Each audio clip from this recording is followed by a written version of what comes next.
राम प्रहरी आजचं निरूपण किंवा चिंतन आहे संत देव संत कुळी. संत देव आणि संतांचं कुळ याबाबत.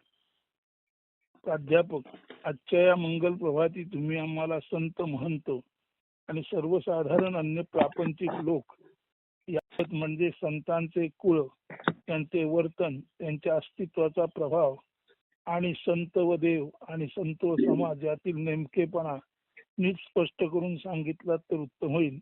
तसेच तुम्ही म्हणजे आपले नित्य संवादातील तो आणि संत यातील निकटता, जवळीक, प्रेम थोडे अधिक स्पष्ट करून सांगावे अशी विनंती आहे. आणि जेव्हा तुम्ही तुमच्या रचना सांगाल तेव्हाच त्याला समधर्मी असलेल्या, समांतर असणाऱ्या इतरही काही स्वामी स्वरूपानंद यांच्यासारख्या सत्पुरुषाच्या रचना सांगितल्यात तर आम्हाला निश्चित कळू शकेल की सर्वसाधारणपणे सज्जन माणसं, संतांचा प्रभाव असलेली माणसं ही आपल्या जीवनात समांतरच वाहत असतात. म्हणजे त्यांच्या जीवनात समांतर असतं. म्हणजे जरी दोन संत एकमेकाला कधी मिळाले नाहीत तरी ते जीवनात समांतर असतात. म्हणजे त्यांच्या अंतरामध्ये, त्यांच्या मनामध्ये समत्वाचा भाव असतो. जेव्हा असं संत महंत आणि तुम्ही किंवा वेगवेगळे लोक यांची तुलना आम्ही वाचतो, ऐकतो, तेव्हा अर्थातच आमच्या मनामध्ये संतांचा प्रभाव वाढत जातो, संत गुणांचा प्रभाव वाढत जातो, ईश्वराचे प्रेम आणि ईश्वराची श्रद्धा वाढत जाते. म्हणजे संत महंत ईश्वर यातील साम्य वरचेवर ऐकल्यामुळे ऐकणाऱ्याच्या मनात निश्चितच संतांबद्दल, ईश्वराबद्दल एक आपुलकी निर्माण होते आणि त्यामुळे अशा ऐकणाऱ्या लोकांची समाजाबद्दल, रंजल्या गांजल्याबद्दलची भावना असते ती सुद्धा उच्च प्रतीची होते आणि एक समाजात अत्यंत दिव्य परिवर्तन घडतं. म्हणून हे वरचेवर प्रश्न आमच्या मनात येतात आणि वरचेवर नव्या नव्या पद्धतीने तुम्ही त्याचा खुलासाही करता. जरी तत्व एकच असलं तरी त्याचा नित्य नवोन्मेष जो आहे तो तुमच्याद्वारे आम्हाला ऐकायला मिळतो आणि एकच गोष्ट नव्याने ऐकून आमचा रोजचा दिवस अधिक मंगलमय, कल्याणमय होतो. म्हणून कृपा करून तुम्ही आम्हाला संत देव संत कुळी याबाबत काही मार्गदर्शन करावं. आता मेघवृष्टी पान 92-93 वरती म्हणून संतांचे विठ्ठलची कुळ असं म्हटलेलं आहे. संतांचं कुळ विठ्ठल आहे. त्याचा अर्थ असा आहे, संतांचं कुळ विठ्ठल म्हणजे विशेषत्वाने जो ठोंब्या आहे, म्हणजे तो आत्मा किंवा परमात्मा हेच संतांचं कुळ आहे. तसंच जनहितासाठी रंजल्या गांजल्यांना मायेची पाखर देण्यासाठी ते येतात. त्यांच्यामध्ये सर्वत्र समदृष्टी असते आणि सर्वाठाई भगवंत त्यांना दिसतो. भेदाभेद रहित जाती याती कुळ याबाबत नेणीव म्हणजे जाती यातीच्या पलीकडे किंवा जाती यातीबद्दल काही न जाणणे, त्याच्या पलीकडे असणे आणि ईश्वर हा रूप गुणातीत आहे, तो निर्गुण निराकार आहे असाही विश्वास या संतांना असतो.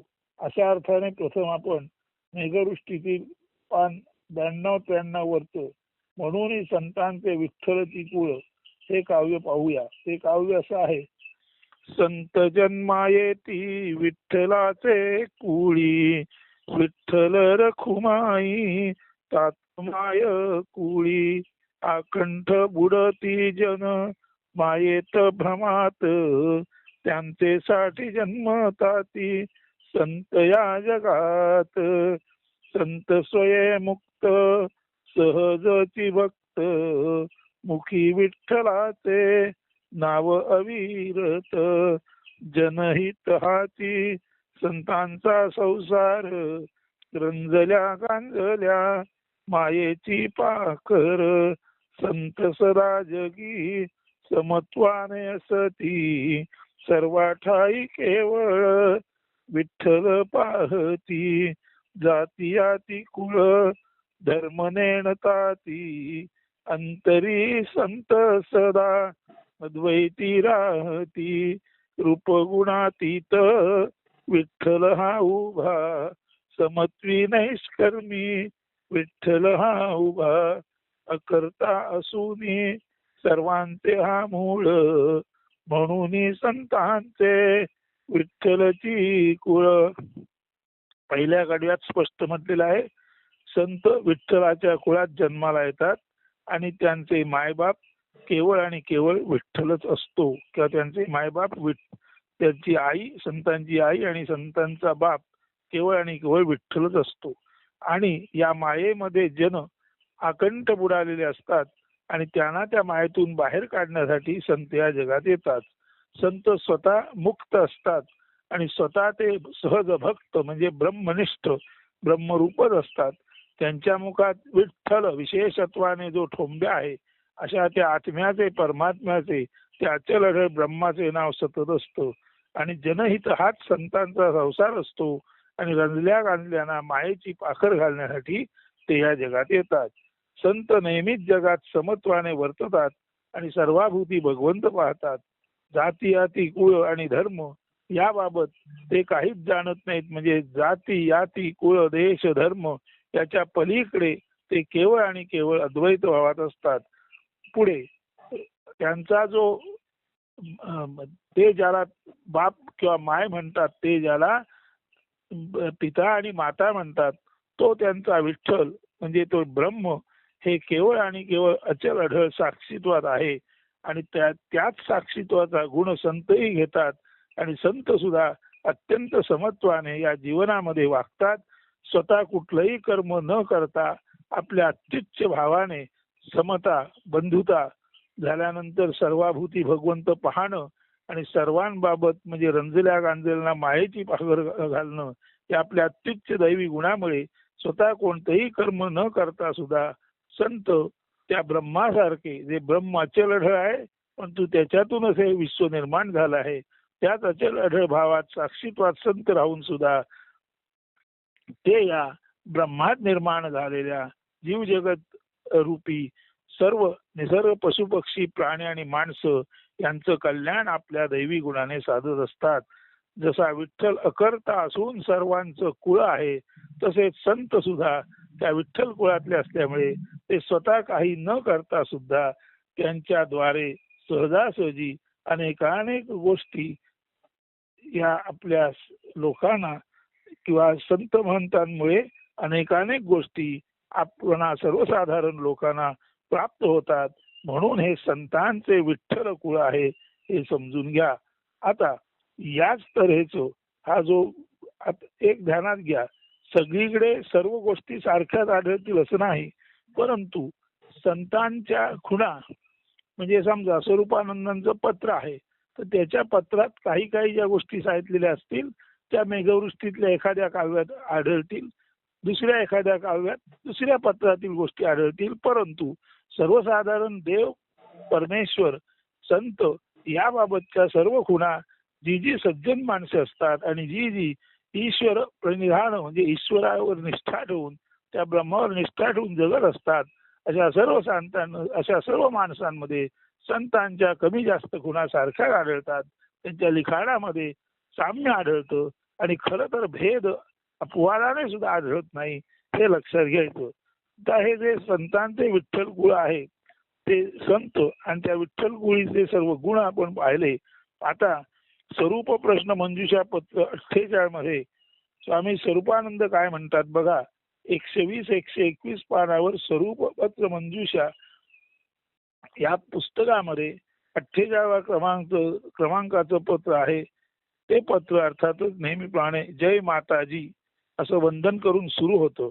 तर 48व्या क्रमांकाचं पत्र असं आहे. परमात्मा निर्गुण निरवयव तोच एक देवाधिदेव वरकड देव देवता सर्व वर्तती सदैव तदाज्ञेतो सोहम भावे रात्रंदिन तेथे ठेविता अनुसंधान देवदेवता होऊन प्रसन्न देती वरदान साधकाते. सोहम म्हणजे आत्मा तो मी शुद्ध बुद्ध नित्य स्वामी ऐसे भाविता अंतर्यामी अहंता उर्मी मावळेल देहभाव समूळ जावा अखंड आत्मभाव राहावा तरी अजपा जप जपावा अमोल ठेवा साधका जो संपत्ती अथवा विपत्ती दैसी असेल दैवगती साक्षीत्वे भोगोनी सारावी ती उल्लसित वृत्ती ठेवून या असो सकला आशीर्वचन, लाभो सुख समृद्धी समाधान, श्री सद्गुरु पाऊले स्मरोन, पत्रलेखन संपोहितो. तर 6व्या कडव्यात सद्गुरु पावलांचं स्मरण करून, आता सद्गुरु, सत म्हणजे सत्य, गु म्हणजे अज्ञान, रु म्हणजे प्रकाश, अज्ञान नष्ट करणारा ज्ञान प्रकाश म्हणजेच खऱ्या अर्थाने सत आहे, म्हणजेच खऱ्या अर्थाने ब्रह्म आहे. तर अशा सद्गुरु पावलांचं स्मरण करून पत्रलेखन संपवतो आणि तुम्हा सर्वांना आशीर्वाद देतो की लाभो सुख समृद्धी समाधान. सर्वांना सुख समृद्धी समाधान लाभो असं आशीर्वचन देऊन, असा आशीर्वाद देऊन सद्गुरु पावलांचं स्मरण करून स्वामी स्वरूपानंद हे पत्र संपवतात. परंतु प्रथम पहिल्याच कडव्यात म्हणतात परमात्मा निर्गुण निरवय. आपण बघितलेलं आहे. म्हणून ही संतांचे विठ्ठलची गुळ त्याच्यामध्ये ईश्वर निर्गुण निराकार म्हटलेला आहे. इथे सुद्धा पहिल्याच ओळीत परमात्मा निर्गुण निरवय, जो परमात्मा आहे, जो या अखिल अस्तित्वाचा देव आहे, जो या ब्रह्माचा स्वामी आहे, तो निर्गुण निरवय आहे. त्याला गुण नाहीत, त्याला अवयव नाहीत, म्हणजेच तो सगुण साकार नाहीत. तोच एक देवाधी देव, सर्व देवांचा तोच देव आहे. वरकड देव देवता सर्व वर्तती सदैव तदात नेतो, आणि इतर देव देवता त्याच्या आज्ञेत वर्तितात. इथे सांगायचा मुद्दा असा आहे की दैवी गुणाने युक्त असलेली माणसे ज्यांना आपण देव म्हणतो, मग ते राम असो, कृष्ण असो, हनुमंत असो, किंवा उत्पत्ती स्थिती लय करणारे ब्रह्मा विष्णू महेश असोत, तेव्हा ही मोठमोठी कार्य करणारे जे प्रत्यक्ष होऊन गेलेले किंवा असतात त्यांना आपण देव म्हणून उपाधी देतो. किंवा त्या दैवी गुणांना, म्हणजे उत्पत्तीचा गुण ब्रह्म, स्थितीचा गुण विष्णू आणि लयाचा गुण शंकर, एक तर उत्पत्ती स्थिती या त्रिगुणांना आपण देव म्हणतो, ते गुणाचं दर्शन आहे. किंवा राम कृष्ण अर्थातच हनुमंत, वेगवेगळे संत महंत, या सर्वांना आपण देवही म्हणतो, संतही म्हणतो. सांगायचा मुद्दा असा की ब्रह्मातील अत्युत्तम गोष्टी घेऊन जन्माला येणारी माणसं त्यांना आपण देवरूप देतो. किंवा निर्मिती स्थिती लय या महत्वाच्या 3 गुणांच्या देवता कल्पून आपण त्यांना देवत्व देतो. किंवा संत महंतांना आपण भूलोकीचे विठ्ठल म्हणतो. हे जरी सर्व असलं तरी हे सर्व येणारे जाणारे, म्हणजे उत्पत्ती स्थिती लय या चक्रात फिरणारे आहेत. म्हणून हे सर्व जे आपण देव मानतो ते वरकड देव देवता सर्व वर्तती सदैव तदात नेतो. तर असे हे ऋषी मुनी संत महंत, पराक्रमी थोर पुरुष रामकृष्ण यासारखे क्षत्रिय योद्धे आणि सज्जन संत, हे सर्वच जरी समाजाच्या दृष्टीने अत्यंत उपयुक्त कार्य करीत असले तरी ते येणारे जाणारे अशा अर्थी ते वरकड देवदेवता आहेत. परंतु त्यांच्या पाठी एक जे शुद्ध निर्गुण निरवय तत्व आहे त्यालाच परमात्मा म्हणतात. म्हणून परमात्मा निर्गुण निरवय आहे.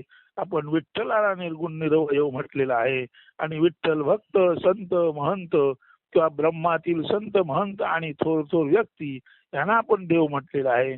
म्हणून हे देव जे आहेत ते वरकड आहेत आणि देवांचा देव जो आहे तो परमात्मा निर्गुण निरावय आहे असं यांनी म्हटलेलं आहे. पुढे स्वामी म्हणतात सोहम हंसो, असं जर रात्रंदिन आपण अनुसंधान ठेवलं तर स्वाभाविकच मी म्हणजे ब्रह्म आहे आणि ब्रह्म म्हणजे मी आहे असं ज्याचं स्मरण असतं त्याच्या त्या ब्रह्मानुसंवादात स्वाभाविकच पूर्वी होऊन गेलेले थोर ऋषी मुनी संत राजे महाराजे जे देवासारखे या पृथ्वीवर काम करून गेले आणि आले आणि गेले, देवासारखे या पृथ्वीवर काम करायला आले, त्यांनी काम केलं आणि ते परत ब्रह्मात गेले.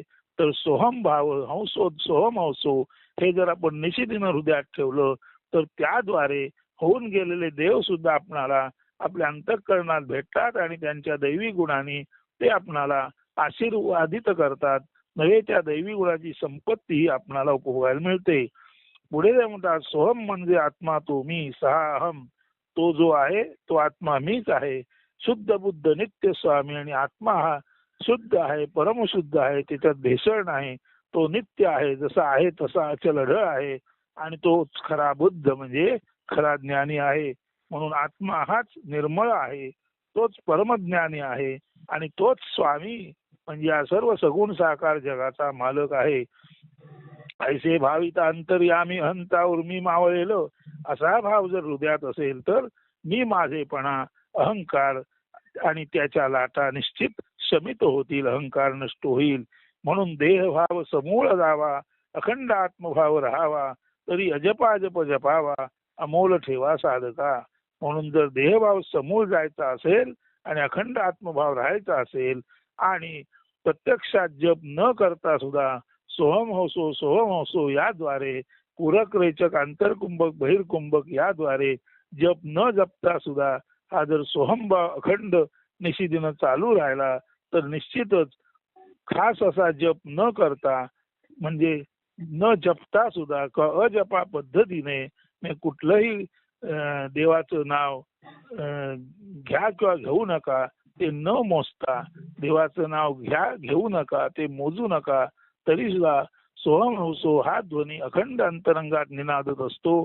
तिकडे काय एकदा तुमचं लक्ष गेलं की आपोआपच अखंड आत्मभाव निर्माण होतो आणि अजपा पद्धतीने हा हंसध्वनी किंवा सोहम हंसो मी ते ब्रह्म, ब्रह्म तेची मी आणि मी तेची ब्रह्म असा हा सोहम हंसो भाव आणि तो अमोल ठेवा साधकाला प्राप्त झाला की तर जपजाप्य पूजा पठण आणि नामाची मोजणी गणनी करण्याचं कारण नाही.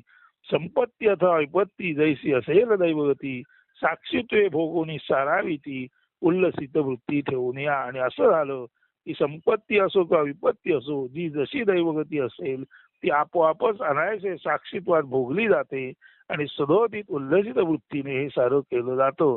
एवढं सर्व करून मग स्वामी म्हणतात, मी माझ्या सद्गुरूंचे चरण स्मरून हे पत्रलेखन संपवतो आणि तुम्हा सर्वांना माझे आशीर्वाद आहेत.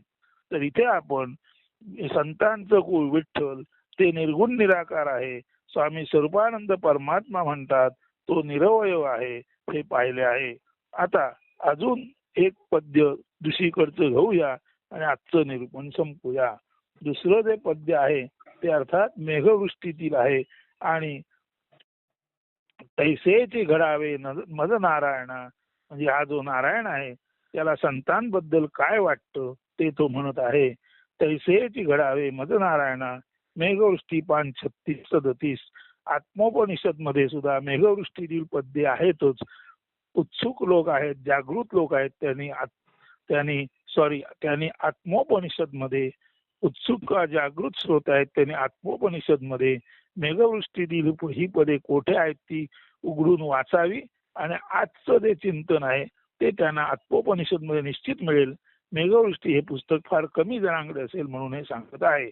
तर तैसेची घडावे मद नारायणा हे पद्य असं आहे. पंढरपुरात चंद्रभागेच्या तीरी पंढरीच्या अंगणात हे पांडुरंगा, संतांच्या रिंगणात मला त्यांच्यावर खेळू द्यावे, त्यांच्या साथीने तुझे भजन कीर्तन करून द्यावे, संतांच्या अंगसंगतीने ते करीत असलेल्या कीर्तनाच्या रंगात मला चिंब चिंब रंगवून जाऊन तुझे नाव घेऊ द्यावे. हे नारायणा विठ्ठला, संत ज्या पायवाटेने जातील ती पायवाट नीट निरीक्षण करून मार्गातील काटे वेचून बाहेर काढून मला संत मार्ग नीट व्यवस्थित प्रशस्त करू द्यावा.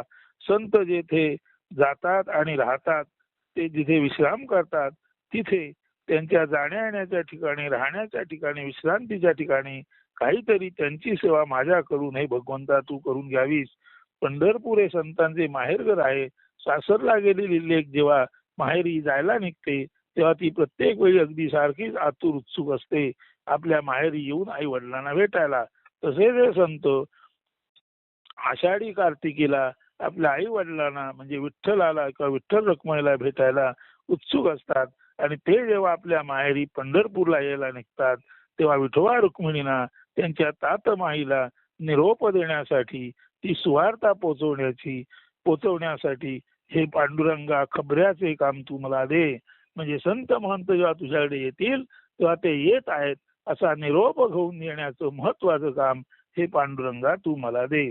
संत जेव्हा तुझ्याकडे यायला निघतील तेव्हा त्यांच्या पुढे दंडवत घालण्याची हे भगवंता तुम्हाला संधी प्राप्त करून दे.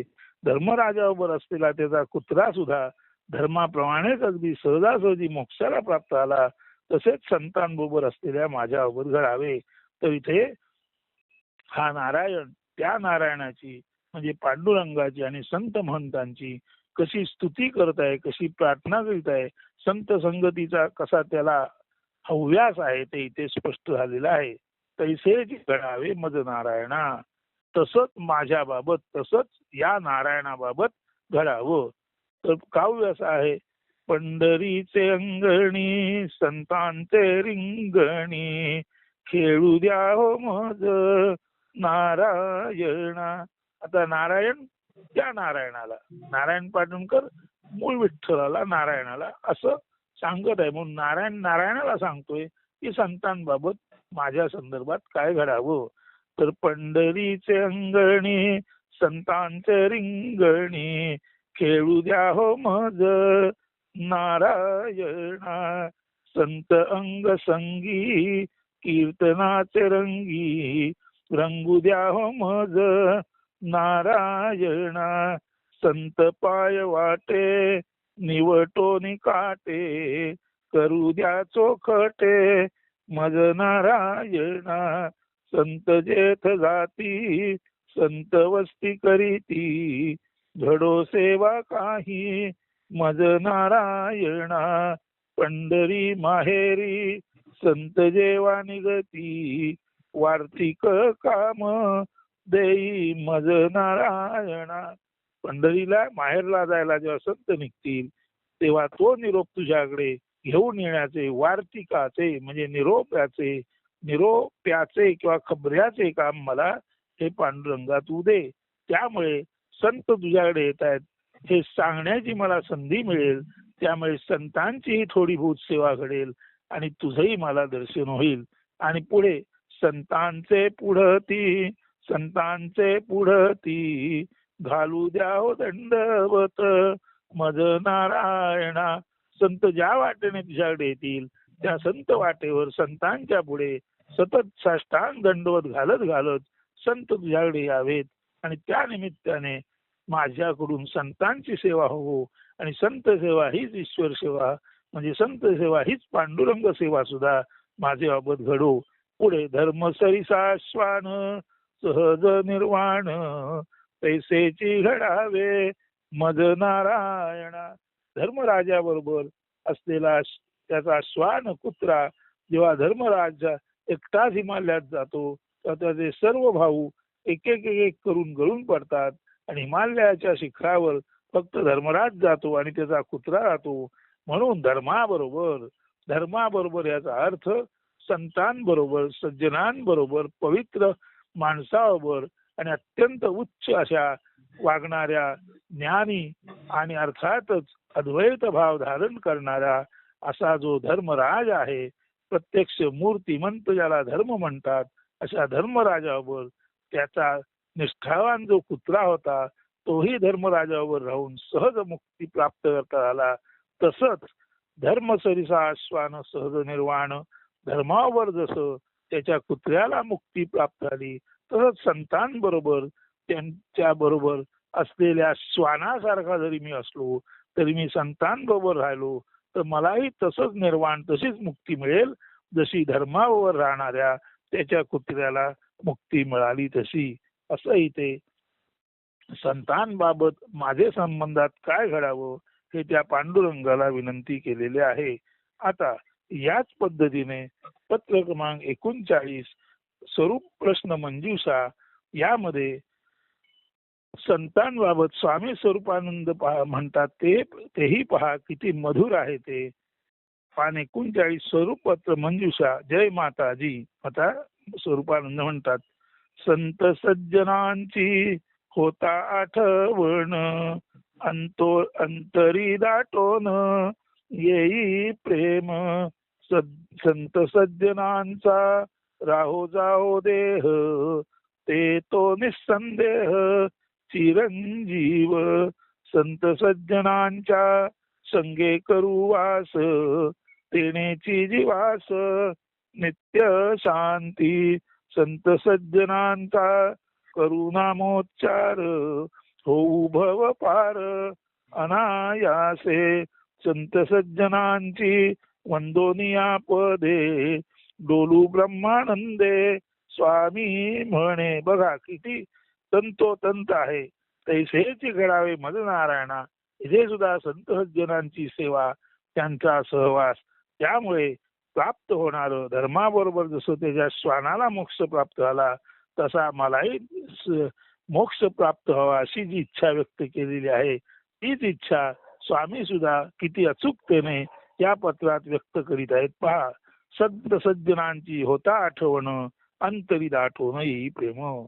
संत सज्जनांची आठवण झाली तरी हृदयात प्रेम दाटून येतं.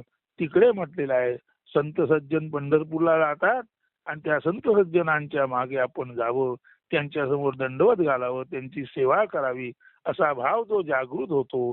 संत महंत जेव्हा पंढरपूरला जातात तेव्हा त्याबाबत संत महंतांचा भक्त असलेला जो नारायण, त्याच्या मनात जो भाव जागृत होतो, तशाच तऱ्हेची ही ओळ आहे. संत सज्जनांची होता आठवण, अंतरी दाटवण येई प्रेम, असे स्वामी स्वरूपानंद म्हणत आहेत. पुढे म्हणतात, संत सज्जनांचा राहो जाओ देह, ते तो निस्संदेह चिरंजीव. संत सज्जन जरी तुमच्या आमच्यासारखे सगुण साकार असले आणि ते तुमच्या आमच्यासारखे जन्माला येऊन जरी देहपात त्यांचा होत असला तरी स्वामी म्हणतात त्यांना खात्री आहे की संत सज्जनांचा देह येवो किंवा जावो, ते निस्संदेह, ते निसंशय तत्वभावाने चिरंजीवच आहेत. ते तो निस्संदेह चिरंजीव. संत सज्जनांच्या संगे करू वास, तेणेशी दिवास नित्य शांती. संत सज्जनांच्या संघामध्ये आम्ही राहू, संत सज्जनांच्या सहवासात आम्ही राहू, तेणेची जीवासी नित्य शांती, आणि त्यामुळेच आमच्या जीवाला परमशांती मिळेल. तैसेची घडावे मद नारायणा. या मेघवृष्टीतील काव्यामध्ये सुद्धा संत सज्जनांच्या सहवासासाठी आतुरलेला नारायण, आणि इथे स्वामी स्वरूपानंद जे म्हणतायत, संत सज्जनांच्या संगे करू वास, तेणेची दिवास नित्य शांती.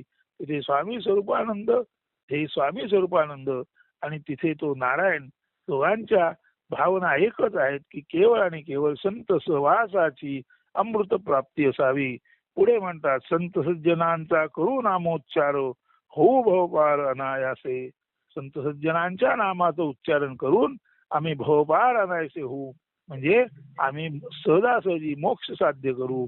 तेथेही म्हटलेलं आहे, तैसेची घडावे मद नारायणामध्ये, की संतांच्या सहवासात जर आम्ही राहिलो तर धर्माबरोबर जसा त्याचा कुत्रा मोक्षात जातो, तसं संत सहवासात राहणारा नारायण सुद्धा अनायसे मोक्ष प्राप्त करील. म्हणजे संत सहवास हा स्वामी स्वरूपानंद असो किंवा एक सर्वसाधारण नारायण असो, त्या दोघांना निश्चित खात्री आहे की संत सहवासामुळेच मोक्ष प्राप्ती होते आणि भोपार होता येतो.